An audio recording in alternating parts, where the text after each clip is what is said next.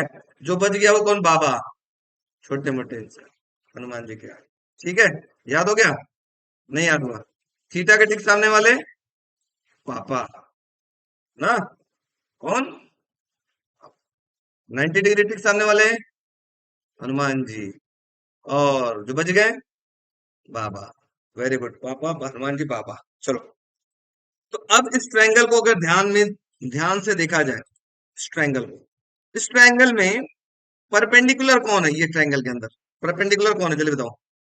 Theta के ठीक सामने वाला ये पापा हो गए, एनो पापा हो गए, 90 डिग्री ठीक सामने वाले ये क्या हो गए, हनुमान जी हो गए, और जो बच गया वो कौन हो गए, बेस हो गए ना। तो साइन थीटा बराबर क्या होगा, परपेंडिकुलर अपॉन हाइपोटेनस, परपेंडिकुलर होगा एनओ अपॉन में हाइपोटेनस क्या होगा बच्चों, जल्दी बताओ, बी वेक्टर, ये तो क्या हाइपोटेनस बी वेक्टर। तो एनओ बराबर क्या हो गया, जल्दी बोलो, एनओ इज इक्वल टू हो गया B vector sine theta, NO मिल गया। चलो, अब निकालते हैं कॉस थीटा, कॉस थीटा बराबर क्या होगा, जल्दी बताओ आप लोग, बेस अपॉन हाइपोटेनस, बेस क्या हो गया, पीओ, और हाइपोटेनस क्या हो गया फिर से, बी वेक्टर, बताओ, बी वेक्टर थोड़ा अच्छा से लिख दे, साफ साफ, बी वेक्टर बताओ, ओ बराबर क्या हो गया, बी वेक्टर कॉस थीटा। कोई बच्चे को डाउट तो बताओ, हाँ या ना, नो सर, नो दिक्कत, नो परेशानी। चलो प्लीज, हनुमान जी को भी हटाते हैं, बाबा को भी हटाते हैं, पापा को भी हटाते हैं, आगे बढ़ते हैं। आप देखो फिर से, from equation first we get, थोड़ा सा भी बच्चे ध्यान से देखेंगे, हम इसको ऐसे लिख सकते हैं क्या, एम एन का स्क्वायर इज इक्वल टू, क्या इस एमओ को एमपी प्लस पीओ लिख सकते हैं क्या, लिख सकते हैं सर, एमपी प्लस पीओ का होल स्क्वायर प्लस एनओ जैसा था उसको वैसे ही लिख लेते हैं, कोई डाउट, नो सर। अब कोई बच्चा बताए एमएन क्या है, जल्दी बताओ, एमएन देखो ट्रायंगल में क्या है, आर वेक्टर लिख सकते हैं।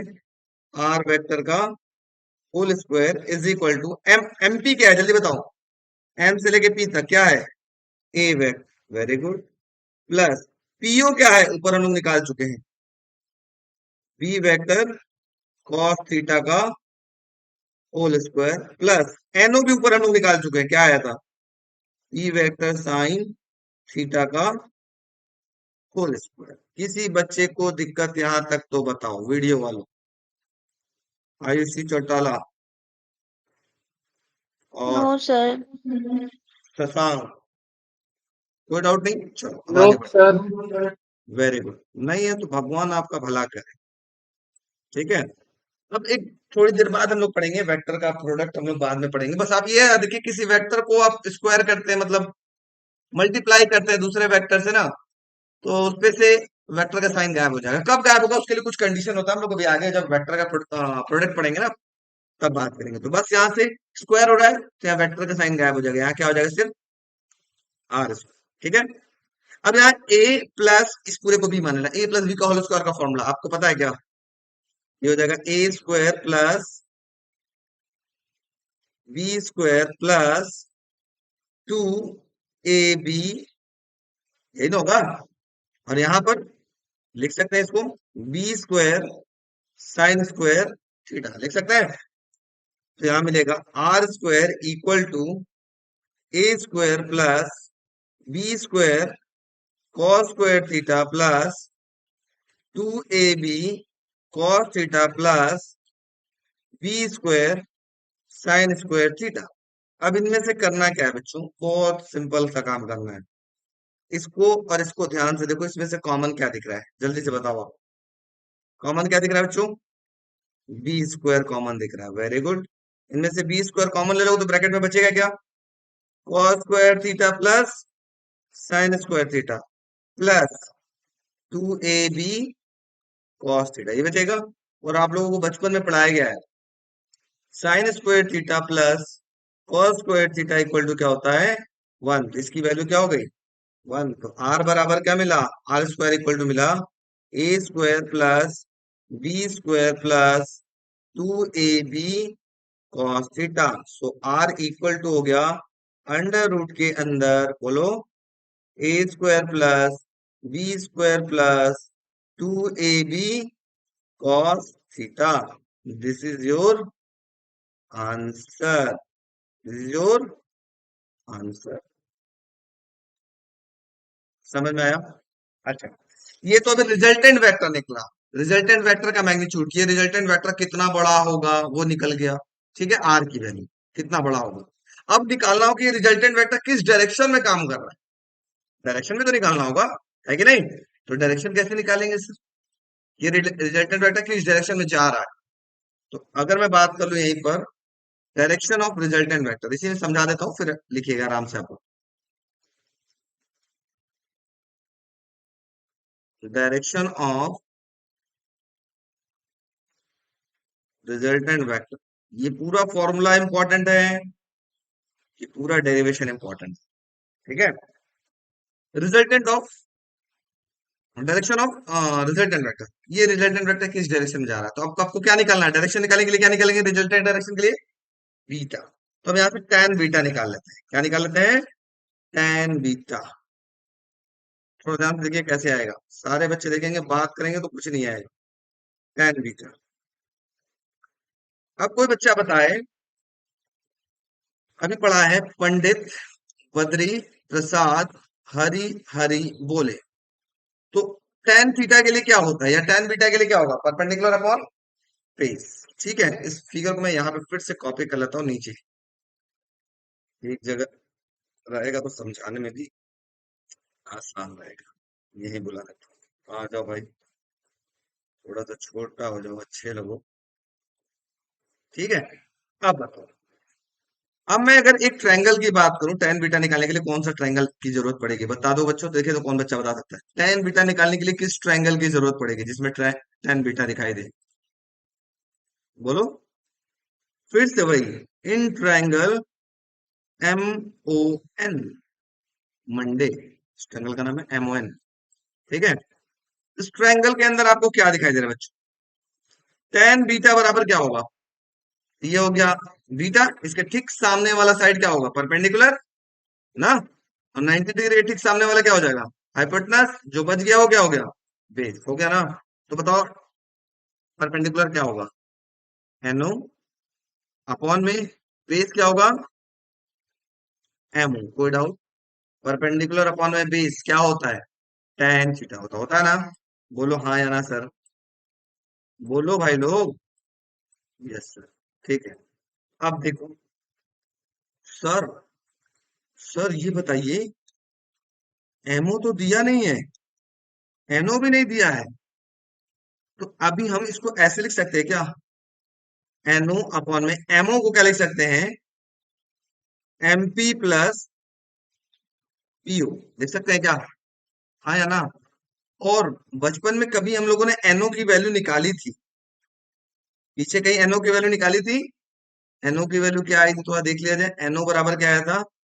B vector sine theta. लिख सकते हैं यहाँ पर, यहाँ लिखेंगे B vector sine theta whole upon में एमपी क्या है बच्चों जल्दी बताओ? A vector. Very good. MP क्या है? ए वेक्टर प्लस पीओ क्या है? ये भी पीछे हम लोगों ने निकाला था सर। पीओ क्या आया था? B vector cos theta. तो यहाँ लिख लेंगे बी वेक्टर cos theta.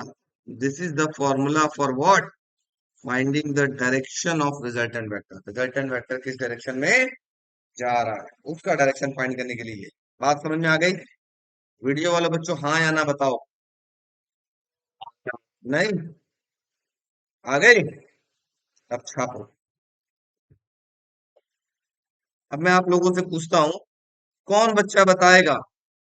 तो बच्चा बता सकता है? बताइए कि चिड़िया के दो पंख क्यों होते हैं? एक पंख पूरा काट दे और एक पंख रहने दे, चिड़िया उड़ पाएगी कि नहीं? नहीं। तो क्यों नहीं? तो देख, भगवान ने बड़ा सोच समझ के चिड़िया बनाया था। लेट सपोज ये चिड़िया है, ठीक है?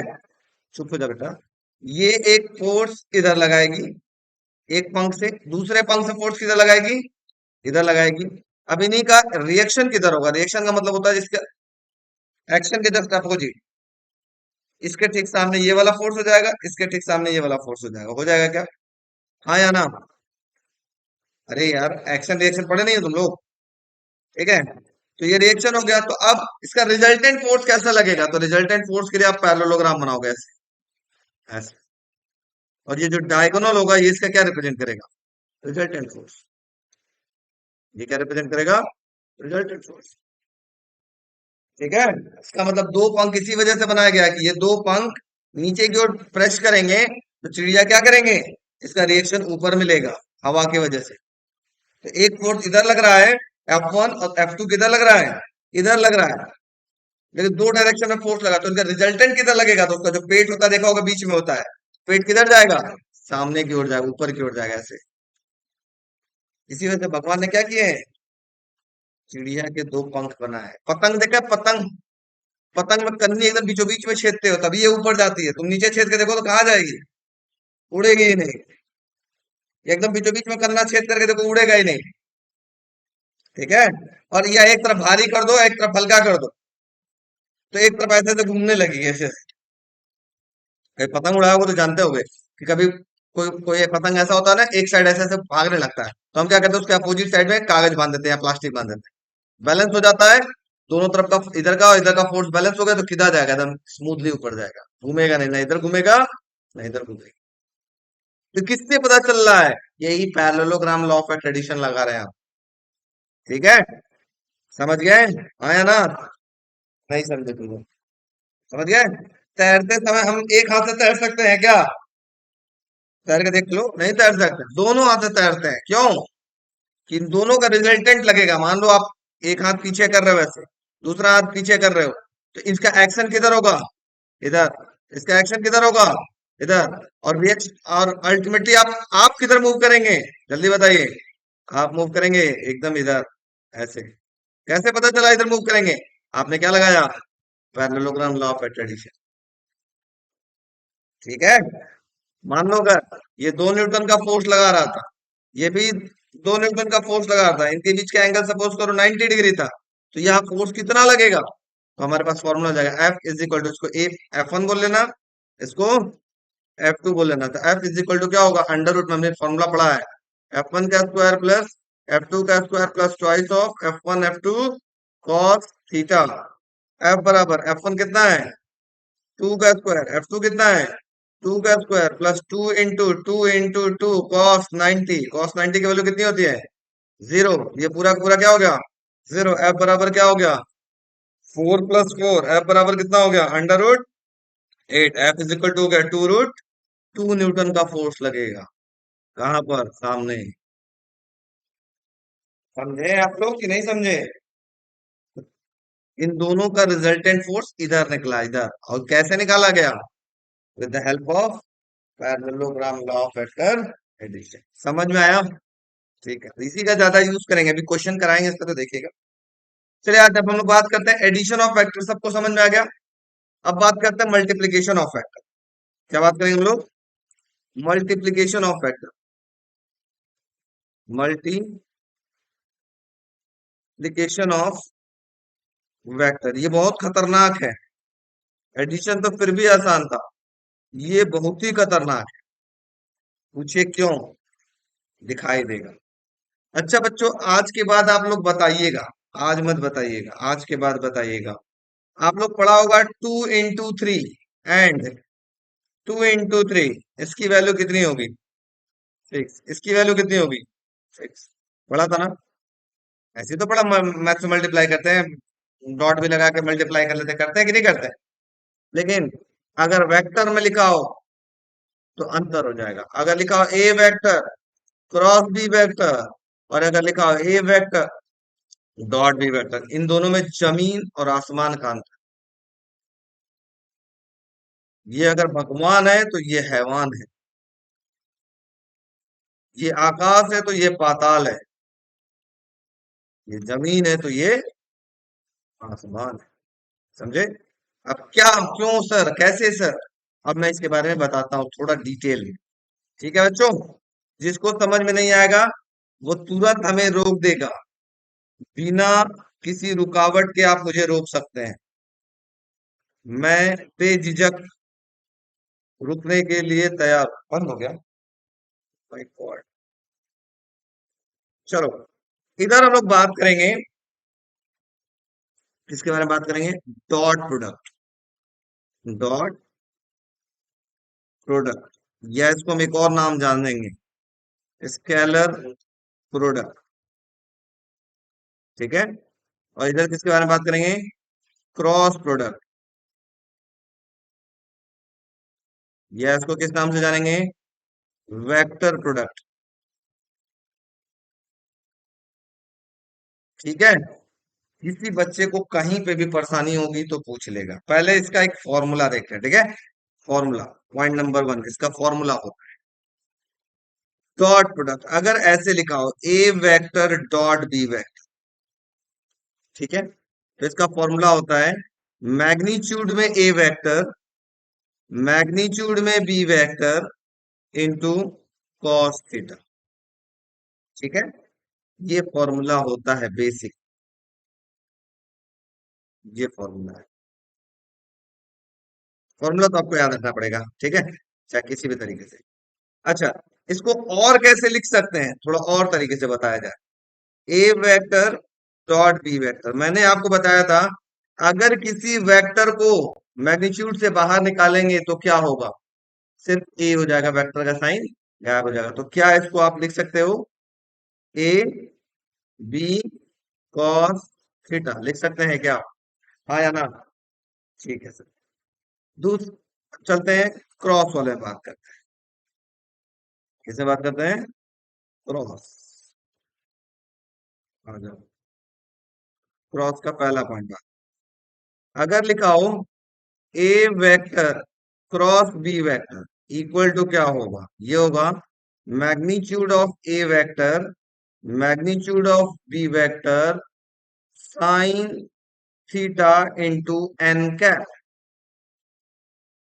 सर ये एन कैप क्या है बताता हूं। अपने आप को सब्र रखिए, मैं अभी बताऊं। इसको और क्या लिख सकते हैं, आप लोग भी बताइए, अपने से जल्दी से बताइए। A vector cross B vector क्या लिख सकते हैं, जल्दी बताओ बच्चों।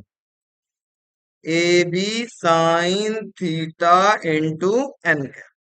एन कैप क्या होता है, एन कैप डायरेक्शन होता है कि ये किस डायरेक्शन में ये वेक्टर काम कर रहा है।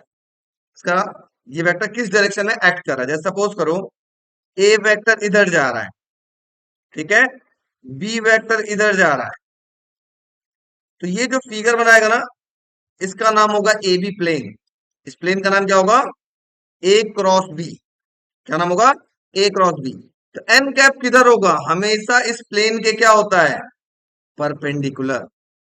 इस प्लेन के क्या होगा, परपेंडिकुलर होगा, यही होता है एन कैप। समझ गए, नहीं समझे। जैसे ये एक्स एक्सिस, वाई एक्सिस और जेड एक्सिस है, ठीक है। मान लो ये एक्स एक्सिस, ये वाई है और ये जेड है।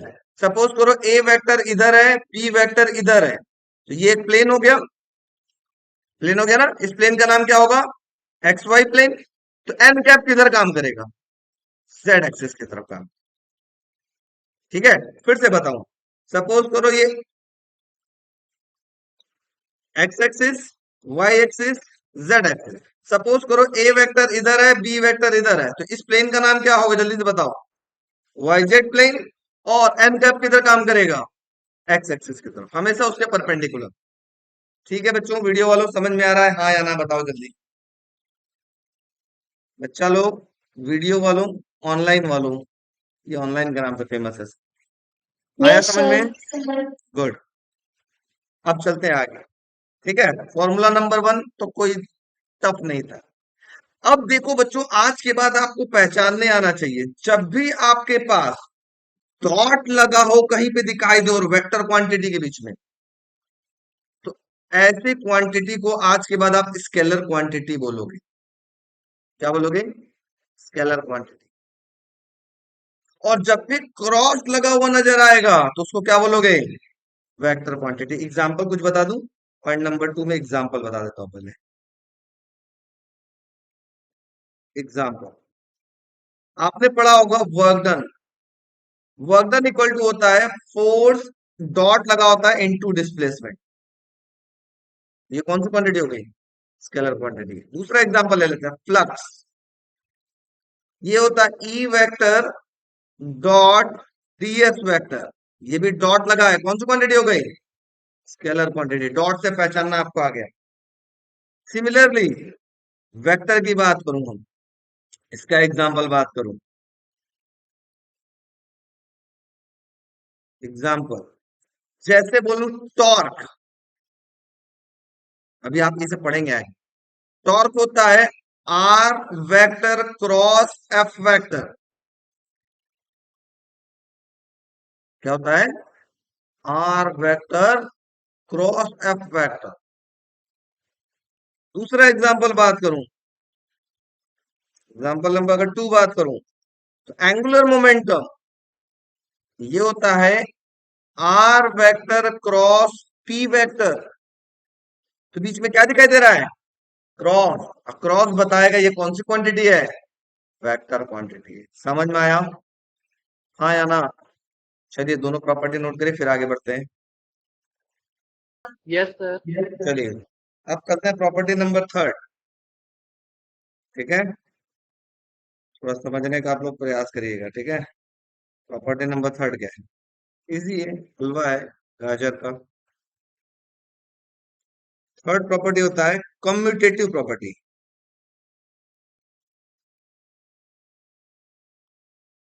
कम्यूटेटिव क्या होता है, A vector dot B vector लिखा हो, उसको आप लिख सकते हो B vector dot A vector, उल्टा लिख सकते हो। बट अगर हम क्रॉस प्रोडक्ट की बात करें, अगर A vector cross B vector लिखा हो, ये कभी भी B vector cross A vector के बराबर नहीं होता, हमेशा यहाँ पे क्या आ जाएगा, माइनस आ जाएगा। इसका मतलब ये कम्यूटेटिव प्रॉपर्टी को शो नहीं करता है। ठीक है, next point number 4, distributive. Distributive property क्या होता है? जैसे लिखा हूं, A vector dot B vector plus C vector. ठीक है, तो डिस्ट्रीब्यूट करने का मतलब क्या होता है? बांटना। इसका मतलब इस ए वेक्टर और डॉट दोनों को बांटना है। किस किस के साथ बांटना है? बी के साथ भी बांटना है और सी के साथ भी बांटना है। तो क्या लिखोगे जल्दी बताओ? तुम मल्टीप्लाई करने आता ना नॉर्मल, वैसे ही करना है। क्या लिखोगे जल्दी बताओ? ए वेक्टर डॉट लिखना जरूरी है, बी वेक्टर प्लस, फिर क्या लिखोगे? A vector dot C vector. ठीक है, इसमें आगे पीछे कर सकते हो, A vector dot B vector या B vector dot A vector लिख सकते हो, लेकिन क्रॉस प्रोडक्ट में उल्टा नहीं लिखेंगे। ठीक है, अगर क्रॉस प्रोडक्ट की डिस्ट्रीब्यूटिव प्रॉपर्टी बात करें, पॉइंट नंबर 4 थोड़ा ध्यान से समझिएगा। अगर लिखा हो A vector cross B vector plus C vector लिखा हो, तो इसको क्या लिखोगे जल्दी बताओ? आपको ए पहले है और क्रॉस पहले है, तो पहले रहेगा, बाद में बी आएगा और या बाद में सी आएगा। इस बात का ध्यान रखना। ठीक है, मतलब क्या सर? मतलब ऐसे, ए पहले, क्रॉस भी पहले, फिर बी वेक्टर प्लस ए पहले, क्रॉस भी पहले, फिर सी वेक्टर। इसको आप ऐसे नहीं लिख सकते थे, B vector cross A vector या C vector cross A vector, ऐसे नहीं लिख सकते। समझ रहे हैं ना? क्योंकि हमने अभी बताया A cross B minus B cross A के बराबर होता है।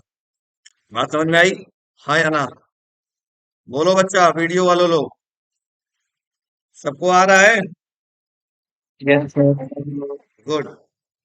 अच्छा, प्रॉपर्टी नंबर 5 चलते हैं। अभी लिखिएगा नहीं, लिखने के लिए समय देंगे, घबराइए मत। थोड़ा सा एक लाइन से पढ़ लिया जाए, उसके बाद फिर लिखा जाएगा। Property number 5, very very very important. Important, इसको लिख देते हैं पर्पल कलर से,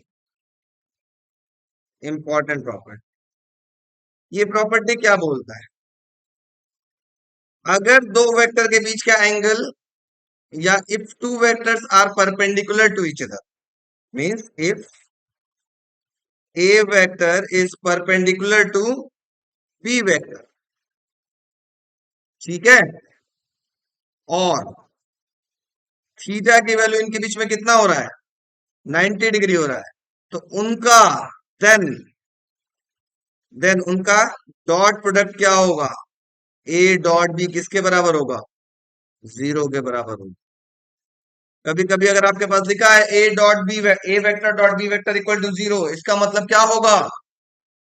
दोनों वेक्टर एक दूसरे के ऊपर क्या है? परपेंडिकुलर। अब पूछोगे सर कैसे? पूछो, पूछो। हाँ, कैसे? ऐसे, थोड़ा प्रूफ देखिएगा कैसे बच्चे। तो अभी हमने आपको पढ़ाया था A vector dot B vector, formula क्या आया था? कोई बच्चा बताओ। ए बी कॉस थीटा की जगह क्या लिख सकते हो? 90, क्योंकि इन दोनों वेक्टर के बीच का एंगल कितना है? 90। और हमको पता है cos 90 की वैल्यू कितनी होती है? 0 होती है क्या? तो क्या दिखाई देगी? A vector dot B vector equal to A B into 0। तो क्या आएगा? A vector dot B vector equal to 0। इसका मतलब अगर दो वेक्टर एक दूसरे के ऊपर परपेंडिकुलर है, तो उनका डॉट प्रोडक्ट क्या होगा? तो समझ में आ गया? अच्छा, मतलब अगर दो वेक्टर को परपेंडिकुलर प्रूफ करना है, तो आप क्या दिखाएंगे? Dot product 0। अगर दो वेक्टर को पैरेलल दिखाना है, तो उनका क्रॉस प्रोडक्ट 0 दिखाएंगे। इसमें प्रॉपर्टी नंबर 5 इसमें लिखते हैं। ठीक है, property number 5, if A vector is parallel to B vector, parallel का मतलब होता है और थीटा बराबर कितना होता है? 0 डिग्री, देन उनका क्रॉस प्रोडक्ट क्या होगा? 0 होगा। ठीक है, मतलब समझे? अगर दो वेक्टर को परपेंडिकुलर दिखाना है, तो डॉट प्रोडक्ट 0 दिखाएंगे, और दो वेक्टर को पैरेलल दिखाना है, तो क्रॉस प्रोडक्ट 0 दिखाएंगे। सर पूछो कैसे? पूछो। पूछो, तुम पूछते नहीं हो यार, पूछा करो। यस, कैसे? देखते हैं ऐसे, प्रूफ देखते हैं।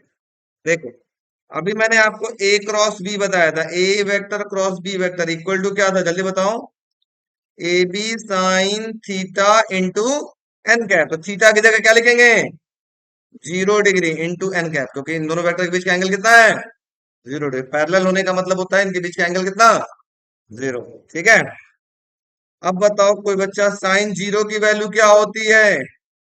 ये तो सबको पता है, 0। ये हो जाएगा A vector cross B vector equal to होगा A B into 0 into N cap. और 0 में किसी से मल्टीप्लाई करो, उसकी वैल्यू क्या हो जाएगी? ये अपने संगति में ढाल लेता है 0। इसकी संगति में गए तुम हो जाओगे 0। समझे? हाँ या ना? गुड, नोट करिए। तो प्रॉपर्टी नंबर 6 क्या कह रहा है, थोड़ा ध्यान से देखेंगे। वो होगा I cap dot I cap या जे कैप डॉट जे कैप या के कैप डॉट के कैप, इसकी वैल्यू होगी 1। ठीक है। लेकिन अगर हम क्रॉस प्रोडक्ट की बात करें, लिखा हो I cap cross I cap equal to J cap cross J cap equal to K cap cross K cap equal to होता है 0। सर कैसे सर? प्रूफ करके दिखाइए। चलिए मैं बताता हूँ प्रूफ। ठीक है, दोनों का प्रूफ समझते हैं हम लोग। ठीक है, बारी बारी से समझते हैं, समझ में आ जाएगा, आसान है और ये इंपॉर्टेंट है। ये बहुत ज्यादा जरूरत होगा पूरे वेक्टर में, भयंकर। ठीक है बच्चों, इसको दिमाग में आपको एकदम याद रखना हमेशा के लिए। तो पहले ये एक बात याद रखो, अगर दो एक जैसे वेक्टर है, सपोज करो ये भी ए वेक्टर है और दूसरा भी ए वेक्टर है। ठीक है। तो दोनों अगर एक ही जैसे वेक्टर है तो उन दोनों का डायरेक्शन भी क्या होगा? एक ही होगा। और दोनों का अगर डायरेक्शन सेम हो तो उनके बीच का एंगल कितना होगा? 0 डिग्री। ठीक है। चाहे वो वेक्टर हो या यूनिट वेक्टर हो, अगर हम बोले एक आई कैप है और दूसरा भी आई कैप ही है, तो दोनों का डायरेक्शन क्या होगा? सेम होगा। दोनों का डायरेक्शन क्या होगा? सेम होगा। और दोनों के बीच का एंगल भी क्या होगा? 0 डिग्री। इसका मतलब अगर दो एक जैसे दिखाई दे रहे हैं, जुड़वा भाई दिखाई दे रहे हैं, जुड़वा चच्चा दिखाई दे रहे हैं, तो उनके बीच का एंगल क्या होगा? सेम। उनके डायरेक्शन क्या होगा? सेम। ठीक है, ये आज के बाद याद रखना हमेशा वेक्टर में, कि अगर एक जैसे वेक्टर हो या यूनिट वेक्टर हो तो उनके बीच का एंगल कितना होगा? 0 डिग्री। तो जैसे अगर हम पहले एक ही प्रूफ करके यहाँ देखते हैं, I cap dot I cap, I cap dot I cap को प्रूफ करते हैं। ठीक है। तो अभी हमने आपको कहानी बताया था, A vector dot B vector का फॉर्मूला क्या था, कोई बच्चा बता दो। मैग्नीट्यूड में ए वेक्टर, मैग्नीट्यूड में B vector into cos theta, ये था ना। तो हम I cap dot I cap को लिख सकते हैं मैग्नीट्यूड में आई कैप, मैग्नीट्यूड में आई कैप इंटू कॉस थीटा की जगह कितना हो जाएगा? क्यों 0 डिग्री होगा बताओ? क्योंकि दोनों एक जैसे वेक्टर है, यहां भी आई है यहां पर भी आई है, इस वजह से इनके बीच का एंगल कितना होगा? 0 डिग्री। ये हो जाएगा I cap dot I cap is equal to, मैंने आपको बचपन में पढ़ाया था, किसी वेक्टर का मैग्नीट्यूड बाहर निकालोगे तो वेक्टर का साइन गायब हो जाता है, लेकिन किसी यूनिट वेक्टर का मैग्नीट्यूड लगाओगे तो उसकी वैल्यू कितनी होती है? 1 होती है, बताए थे। तो यहाँ पर इस यूनिट वेक्टर की मैग्नीट्यूड कितनी हो जाएगी? 1। इस यूनिट वेक्टर की मैग्नीट्यूड कितनी हो जाएगी? 1। और cos 0 की वैल्यू कितनी होती है? 1। कितनी होती है? 1। तो क्या मिला?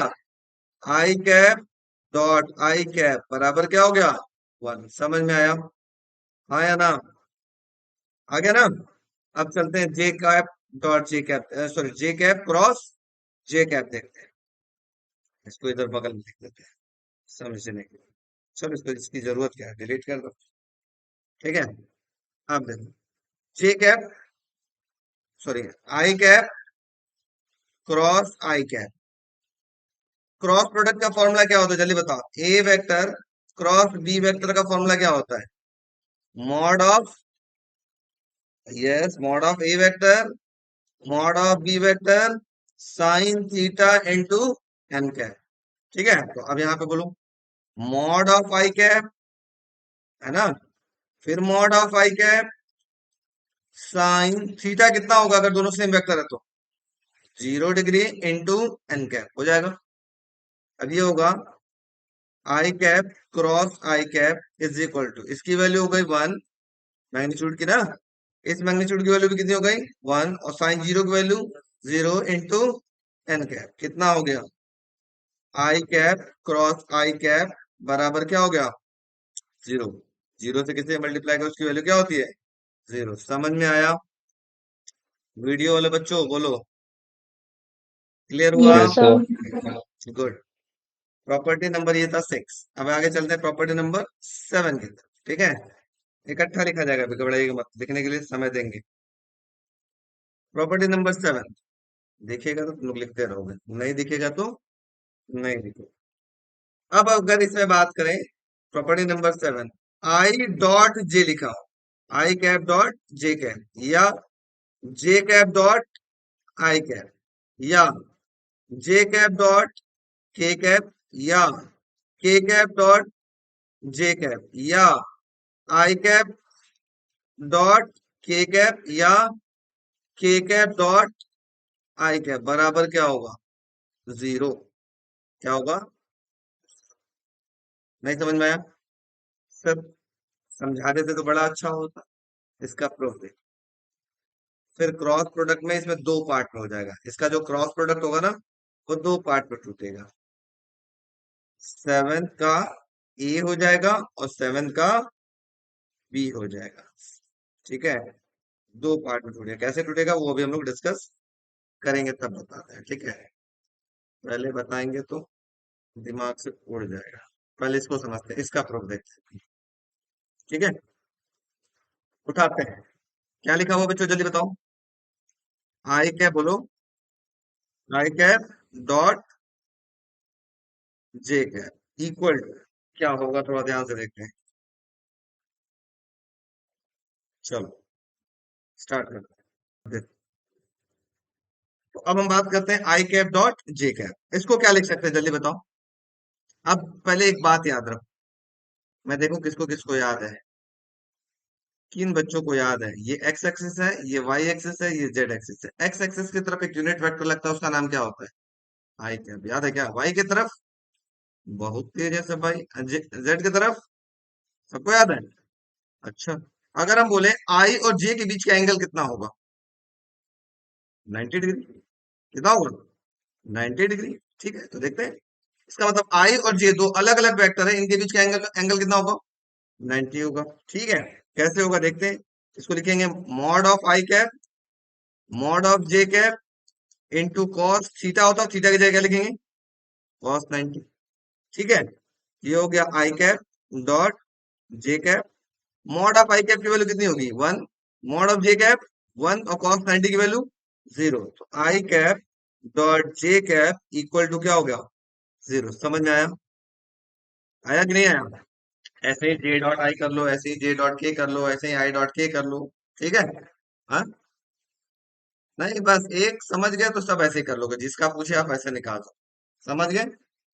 अब चले, आप देखो, अब बात करते हैं हम लोग क्रॉस प्रोडक्ट, ठीक है? क्रॉस प्रोडक्ट में हम लोग को एक खींचना होगा धरती का गोला, ऐसा एक गोला ये, एक गोला ये, बोलो क्या है ये गोला पृथ्वी, बोलो क्या है ये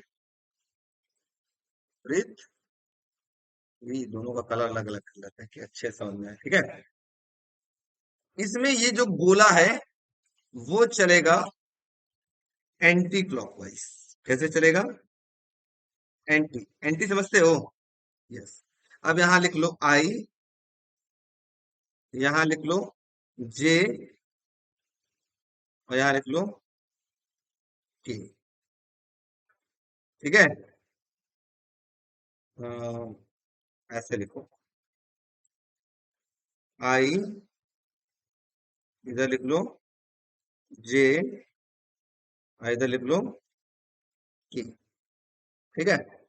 वैसे ही यहां पर भी लिख लेते हैं हम लोग, यहां लिख लिया जाएगा आई, यहां लिख लिया जाएगा जे, और यहां लिख लिया जाएगा K। यहां पर ये गोला कैसे चल रहा था? एंटी क्लॉकवाइज चल रहा था, ऐसे ऐसे। और यहां ये गोला कैसे चलेगा? क्लॉकवाइज।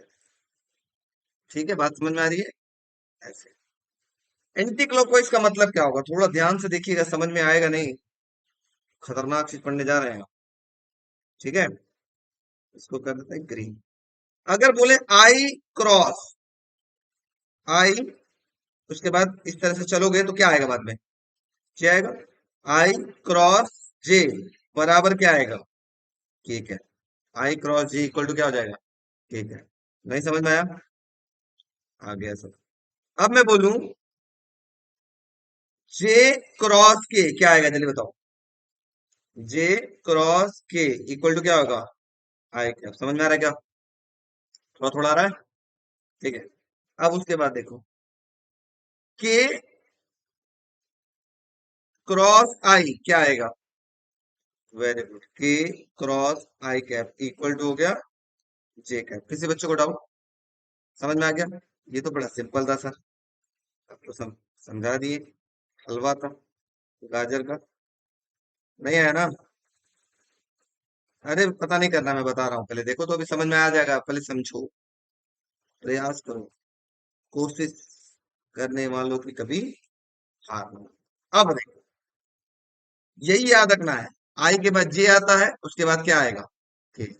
फिर जे के बाद के आता है, उसके बाद क्या आएगा? अगर सर्कल में चलते तो आई। ठीक है, ऐसे चल रहे। अब लेकिन उल्टा चल रहे हो। उल्टा का मतलब जे से आई की तरफ बढ़ रहे हो। तो पहले जे आया, फिर कौन आएगा? आई कैप आया, उसके बाद क्या होगा? के कैप आएगा। बस माइनस लगा दो, उल्टा चलोगे तो माइनस लगा दो। अगर इसी को पलट दिया, जे आगे आई इधर, तो इधर क्या हो जाएगा? माइनस। समझ में आ गया? हाँ कि ना? अगला क्या होगा जल्दी बताओ, देखते हैं कौन बच्चा बता देगा। अगला क्या होगा? बोलो बोलो बोलो बोलो बोलो। आई क्रॉस, बोलो बोलो बोलो, आई cross K cap equal to क्या आएगा? माइनस जे कैप। Very good. अगला क्या आएगा बताओ? अगला क्या आएगा जल्दी बताओ? K cross J cap, K cross J cap equal to क्या होगा? Minus I cap. मतलब इसी वाले को, पहले वाले को याद कर लो। इसमें अगर ये उल्टा हो गया, जे पहले आ गया आई बाद में आ गया, तो माइनस लगना स्टार्ट हो जाएगा। समझ में आया? क्योंकि हम पढ़े हैं, अगर वेक्टर की डायरेक्शन घूम गई, तो अगर ये ए वेक्टर है तो ये इस वेक्टर को क्या रिप्रेजेंट करेंगे? A vector equal to minus B vector. Minus represent करता है कि उसका डायरेक्शन चेंज हो गया है। ठीक है, समझ में आया? तो डायरेक्शन अपोजिट होते ही ऐसा लिखना। क्लियर? चलो आगे बढ़ते हैं। प्रॉपर्टी नंबर 8 क्या कहता है?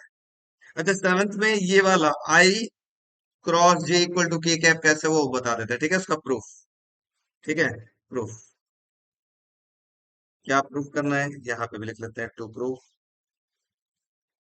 टू प्रूफ करना है आई cross J equal to K cap. ठीक है, इसका प्रूफ देखो, बहुत इजी है। क्या है इसका प्रूफ? ध्यान से समझिए। ये बच्चा बताओ, देखते हैं किसको किसको याद है, कि तीन वेक्टर आपके पास हो, ये एक्स एक्सिस, ये वाई एक्सिस, और ये जेड एक्सिस। याद है किसी को? एट एक्स एक्सिस के अलोंग में कोई यूनिट वेक्टर होता है, उसका नाम क्या होता है? आई कैप। वाई एक्सिस के अलोंग में जे कैप, एंड जेड एक्सिस के अलोंग में के कैप होता है। ठीक है, अब ये कौन सा प्लेन कहलाएगा? एक्स वाई प्लेन, या आई क्रॉस जे कैप वाला प्लेन कहलाएगा। ठीक है, देखते हैं। I cross J cap equal to क्या होगा? क्रॉस है, देखो ध्यान से, क्रॉस। ठीक है, इक्वल टू क्या होगा जल्दी बताओ? Mod of I cap, mod of J cap, sine कितना एंगल होगा? 90 डिग्री, इनटू एन नहीं होगा। कौन सा के कैप? इसके परपेंडिकुलर, इन दोनों के परपेंडिकुलर, इस प्लेन के परपेंडिकुलर कौन सा यूनिट वेक्टर है? के कैप है। वेरी गुड, तो यहां हो जाएगा के कैप। समझ में आया? ये हो जाएगा I cap cross J cap is equal to mod of I cap की value 1, mod of J cap की value 1, sine 90 1 into K cap आ गया I cross J cap equal to क्या आ गया, ठीक है यही तो लाना था। समझ में आया कैसे आया, हाँ या ना? नोट कर लीजिए, इसका प्रूफ भी नोट कर लीजिए, फिर आगे बढ़ते हैं। फटाक से नोट करिए। ठीक है, तो एंगल बिटवीन टू वेक्टर निकालना है, प्रॉपर्टी नंबर 8 कैसे निकालेंगे? हमें पता है A vector dot B vector equal to क्या होता है, जल्दी बताओ बच्चों। Mod of A vector mod of B vector into cos theta, तो कॉस थीटा ऐसे निकाल लो, कॉस थीटा बराबर क्या हो जाएगा, जल्दी बताओ फटाक से।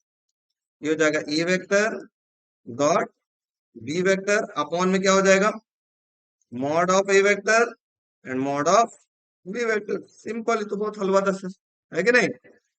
अच्छा, लेकिन क्रॉस प्रोडक्ट से कैसे निकलेगा, इसको समझना पड़ेगा थोड़ा सा। अब अगर A vector cross B vector लिखा हो बच्चों, थोड़ा ध्यान से देखिएगा, ठीक है? और इसका मतलब क्या होता है, mod of A vector mod of B vector into sine theta into N cap. ध्यान से समझिएगा। अब अगर आपको यहां से एन कैप हटाना है, तभी तो साइन थीटा फाइंड आउट होगा। तो जैसे ही यहां मॉड ले लेंगे, दोनों साइड मॉड, तो बताओ मॉड के अंदर अगर एन कैप आ गया है, इसको बाहर निकालोगे तो कितना आ जाएगा, इसकी वैल्यू 1 हट जाएगा ना। तो क्या मैं इसको ऐसा लिख सकता हूं, mod of A vector cross B vector equal to mod of A vector mod of B vector into sine theta, लिख सकता हूं? तो अब बताओ साइन थीटा बराबर क्या आ जाएगा यहां से, ये आ जाएगा mod of A vector cross B vector upon में mod of A vector mod of B vector, हो गया। लेकिन हम इस फॉर्मूले को यूज बहुत कम करते हैं, हम ज्यादातर कौन से फॉर्मूले यूज करते हैं, ये वाला आसान वाला। ठीक है, प्रॉपर्टी नंबर 9 चलते हैं और इस चैप्टर को समाप्त कर, मतलब चैप्टर को नहीं, अभी टॉपिक को समाप्त करते हैं। ठीक है, पता नहीं कैसे आएगा, डॉट क्रॉस आ जाएगा, देखते हैं, लेट्स सी पकड़ा गया कि नहीं। पकड़ा गया, पकड़ा गया। ठीक है, चलो अब बात करते हैं प्रॉपर्टी नंबर कौन सा, 9। प्रॉपर्टी नंबर 9 किसके लिए है, सिर्फ सिर्फ और सिर्फ क्रॉस प्रोडक्ट के लिए। अब डॉट के लिए प्रॉपर्टी सफिशिएंट, खत्म। ठीक है, अब बात करते हैं unit vector. Unit vector perpendicular to two vectors. एक यूनिट वेक्टर पता लगाना है जो कि दो वेक्टर पे क्या हो, परपेंडिकुलर हो। तो कैसे पता लगाएंगे, बहुत सिंपल, क्रॉस प्रोडक्ट से ही यूनिट वेक्टर पता लगेगा। A vector cross B vector equal to क्या होगा बच्चों, जल्दी बताओ। वही A B sine theta into N cap, लिख सकते हैं क्या, है कि नहीं? क्या इस ए बी साइन थीटा को ए बी साइन थीटा को मैं ऐसे लिख सकता हूं क्या, mod of A vector cross B vector into N cap. क्या इस ए बी साइन थीटा को लिख सकता हूं, बताओ हाँ या ना? सर कैसे लिख सकता हूँ, सर पूछो सर कैसे लिख सकता हूँ? इस ए बी साइन थीटा को ये कैसे लिख सकते हैं, देखो मैं कैसे लिख सकता हूँ, तो दिखा देता हूँ।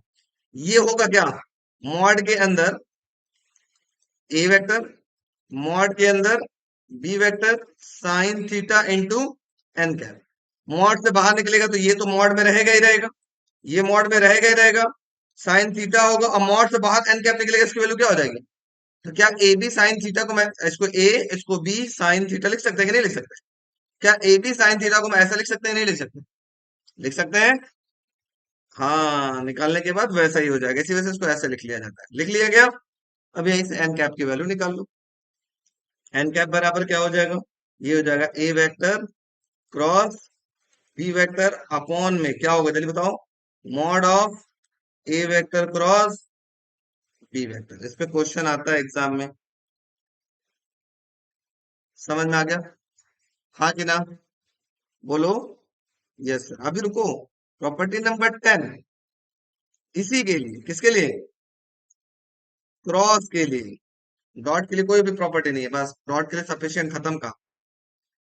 अब सपोज करो दो वेक्टर आपके पास गिवन हो, थोड़ा ध्यान से देखिएगा, बहुत इंपॉर्टेंट है।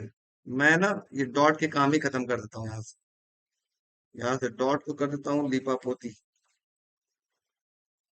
ऐसे इसको कर देता हूँ, कहानी खत्म। अरे बड़ा बदमाश टाइप का आदमी है। हाँ,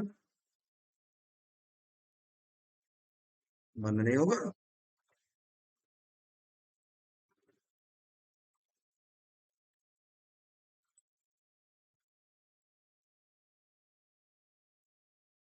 क्लास रखी है, तुम्हें नहीं समझ में आएगा बेटा, तुम इतना इंजीनियर रहते तुम यही रहते, फिर हाईलाइटर मैंने सेलेक्ट किया है। छोड़ो, रहने दो उसको, मैं ऐसे कर देता हूँ, और अच्छा तरीका हमें पता है। इसको मैं ये कलर ले लेता हूँ, और इसको ऐसे करके लीप पोत देता हूँ, ऐसे। ठीक है, तो बीच से लाइन को क्या कर देता हूँ, हटा देता हूँ। लो, प्रॉपर्टी नंबर 9, ठीक है। अब प्रॉपर्टी नंबर 10 इधर बता, 9 इधर कर लेता हूँ, 10 इधर बता लेता हूँ, ठीक है। 9 को उठा करके इधर भेज देता हूँ ऐसे, ठीक। और 10 को यही रहने देता हूँ, लाइन खींचना ही पड़ेगा, इसका मतलब मुझे बदमाशी करना पड़ेगा। चलो, नागिन छाप लाइन आ गया, ठीक है। 10 को डाल देता है, प्रॉपर्टी नंबर 10 क्या होगा, थोड़ा ध्यान समझिएगा, ठीक है। आसान है। अगर आपके पास गिवन हो एक वेक्टर, ए वेक्टर बराबर लिखा हो ए एक्स आई कैप प्लस ए वाई जे कैप प्लस, या चलो ए एक्स ए वाई थोड़ा सा आपको देखने में ना भयंकर लगेगा, उसको आसान कर लेते हैं,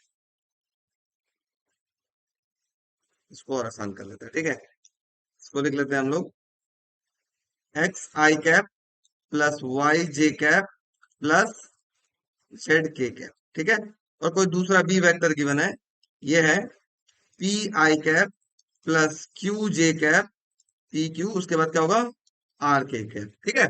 अब आपको कह रहा है कि दो वेक्टर का क्रॉस प्रोडक्ट निकालिए, आपको क्या निकालना है, you have to find A vector cross B vector, ऐसे A vector cross B vector. तो आपको क्या करना होगा, दो लाइन ऐसे खींचना होगा, सीधा सीधा, एक ऐसे, एक ऐसे, खिंच गया। अब एक जगह लिखोगे पहले वाले में आई कैप, फिर जे कैप, फिर के कैप, लिख लिया। अच्छा, पहले ए था, तो आई के कोफिशिएंट, कोफिशिएंट का मतलब होता है आई के आगे वाला, आई के सामने लिख लो एक्स, फिर जे के सामने जे वाला लिखो क्या है, वाई, के सामने के वाला लिखो क्या है, जेड, हो गया। फिर बाद में बी है, बी में भी आई के सामने आई वाला लिखो क्या है, पी, फिर क्या है, क्यू, फिर के सामने क्या है, आर, कोई दिक्कत। अब मन में एक सिंबल याद करना पड़ेगा, मन में, कौन से, मन में, ये होता है प्लस, ये होता है माइनस, ये होता है प्लस, इतना ही आपको याद रखना है मन में। याद हो गया मन में, अच्छा सर। अब देखो क्या करना है, थोड़ा ध्यान से देखना, बहुत ट्रिकी चीज है। ये सीख गया ना तो बस तुरंत काम हो गया, फटाक से काम हो जाएगा, एकदम आसान। अब देखो कैसे निकलेगा बच्चों, थोड़ा ध्यान से देखने का, सब बच्चे ध्यान देंगे, इधर उधर कोई दिखेगा नहीं, जो इधर उधर देखा कहानी खत्म, जिंदगी तबाह। जैसे लिखा हो A vector cross B vector, सबसे पहले आप लिखोगे आई कैप, क्या लिखोगे, आई कैप, और फिर एक ब्रैकेट बनाओगे, कैसा ब्रैकेट बनाओगे, ऐसा ब्रैकेट, प्लस साइन था तो प्लस हो गया, फिर उसके बाद क्या है, जे के ऊपर साइन कैसा है, माइनस, देखो माइनस का जे कैप, फिर सीधा लाइन ऐसे ही, सीधा लाइन होगा, ऐसा नहीं, ऐसा लाइन होगा, स्ट्रेट लाइन, ठीक है, ऐसा। फिर के सामने कैसा है, प्लस है, तो लिखोगे प्लस के कैप, फिर दो तो सीधा लाइन, कोई दिक्कत। अब मैं दिखाता हूं आपको मैजिक, एक ये हो गया और एक ये हो गया, ठीक है, ध्यान समझिएगा। अगर आपको आई कैप निकालना है, क्या निकालना है, बोलो बच्चों, अगर आपको आई कैप निकालना है तो आई वाले को ढक देना, ये ऐसे, और ऊपर वाले को ढक देना ऐसे, ऊपर वाले को ढक देना। बचा क्या आपके पास, बताओ क्या क्या दिख रहा है, बचा वाई, बोलो बोलो क्या क्या दिख रहा है, वाई जेड क्यू आर दिख रहा है। अब अगर आपको जे कैप निकालना है तो किसको ढकोगे बताओ? जे कैप वाले को ढको और ऊपर वाले को ढकना है आपको ऐसे। ऊपर वाले तो ढका ही हुआ है, जे कैप को ढको। बचा क्या क्या दिख रहा है बच्चों? जल्दी बताओ, जल्दी बताओ क्या क्या दिख रहा है आपके पास? एक्स, वेरी गुड, बोलो बोलो बोलो बोलो। X P Z R. अब अगर आप के कैप निकालना तो बताओ किसको ढकोगे? के कैप वाले को ढकोगे, ऊपर वाला तो हमेशा ढका ही रहता है। क्या मिला आपके पास? जल्दी बताओ। X Y P and Q, जो जहां है उसको वैसे ही लिखेंगे, ठीक है। अब काम हो गया आसानी से। अब हो गया सॉल्व, आंसर आने वाला है। A vector cross B vector बराबर क्या होगा? इधर हो गया आई कैप, ब्रैकेट लगा लो, पहले इसको मल्टीप्लाई करो, y इंटू आर, ब्रैकेट लगाओ, फिर माइनस का साइन लगाओ, फिर नीचे वाले को मल्टीप्लाई करो, क्या होगा? q इंटू जेड हो गया, ठीक है। माइनस जे कैप, फिर ऊपर वाले को मल्टीप्लाई करो, क्या आएगा?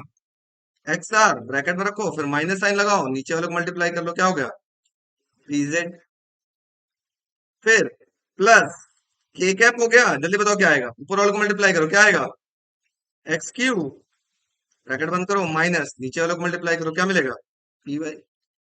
This is your answer, final answer. ऐसे निकालना है, समझ में आया? नोट कर लो फटाक से। हाँ।